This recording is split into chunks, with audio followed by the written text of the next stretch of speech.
Nyctography, Episode 13. The Recording. Nolan Wells, the call to emergency transcript. Dispatcher. CTO. This is Mississippi Department of Marine Resources. What's your situation? Caller, teen on boat. Hey, we're at the west tip of Horn and our bilge pump stopped working. We're sinking. Can y'all please come? Dispatcher. How serious is the situation? Caller. It's coming up. We're just sinking. I don't know. We're going down though. Dispatcher. How many people are on board? Caller. About 7. Dispatcher. Are they all in good health? Caller. Yeah, everybody's on board. Dispatcher. What's your GPS location? Caller. Provides coordinates. Background audio 12 seconds in, someone says, "Is he dead?" Followed by Nolan, then, "Oh my God," then check his chest and wake up and a caller yelling expletive. Shut the fuck up, dispatcher. Can you tell me how many adults and children are on board? Caller. No, there's no children. Nobody here is over the age of 21. Atlanta Black Star. Dispatcher. How many living, breathing people are on the boat? Caller. About 7. The caller requested the boat be towed to Fort Bayou launch.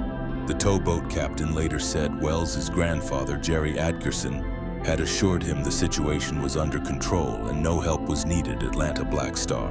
At around 4 in the afternoon on July 4th, 2026, a teenage boy picks up a phone on a sinking boat near Horn Island, Mississippi, and calls for help. That call has just become one of the most scrutinized pieces of evidence in the entire Nolan Wells case. Not because of what was clearly said to the dispatcher, but because of what some people believe they can hear underneath it. Here's what's actually on the recording, and here's what's genuinely still in dispute. The Mississippi Department of Marine Resources released the original 911-style call, made to a private towing company called CTO, after WLOX obtained and reported on it in late July. On the recording, a caller, identified by sources as Wyatt Pyron, one of the friends who was on the boat, tells the dispatcher the vessel's bilge pump had failed and they were taking on water near the west tip of Horn Island. "We're sinking," he says. "Can y'all please come?" When the dispatcher asks how serious it is, he says, "It's coming up. We're just sinking. I don't know. We're going down though." He confirms everyone on board is in good health, gives GPS coordinates, and asks to be towed to the Fort Bayou launch. None of that is in dispute. But what happened next is where the case took a strange turn. TMZ obtained the same recording and ran it through audio enhancement. In the background, roughly 12 seconds into the call, TMZ reported it sounds like someone may be saying, "Is he dead?"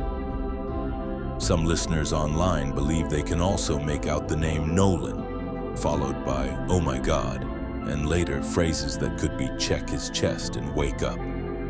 The caller can also clearly be heard yelling, "Shut the expletive up," towards someone else on the boat. I want to be very direct about something here, because it matters. TMZ itself, in its own reporting, stated plainly that none of these interpretations have been confirmed and that the audio has not been submitted to independent forensic analysis. Enhanced audio is not a transcript. It's a best guess at sound underneath other sound. And multiple outlets covering this story have made the same point. The phrases people believe they hear could carry real weight if verified, or they could turn out to be nothing. Background noise shaped by imagination and a tragedy everyone's already primed to find something sinister in.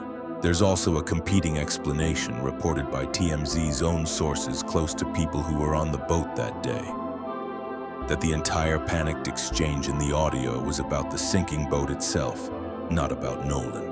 According to those sources, the people who were present have told others that what's being heard is panic over the vessel taking on water. Nothing more. A separate, strange detail adds to the confusion rather than resolving it. After the CTO call was placed, the towboat captain told the dispatcher he'd spoken with Wells's grandfather, Jerry Adkerson, who assured him the situation was under control and that the teens didn't need help after all. A friend in a nearby boat ended up towing them in instead.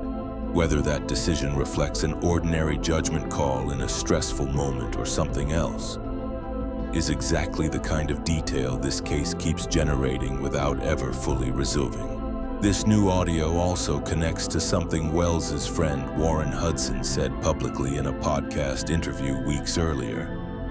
That the group had been drinking that day and that Nolan chose to stay behind on the island with a young woman after the boat began taking on water.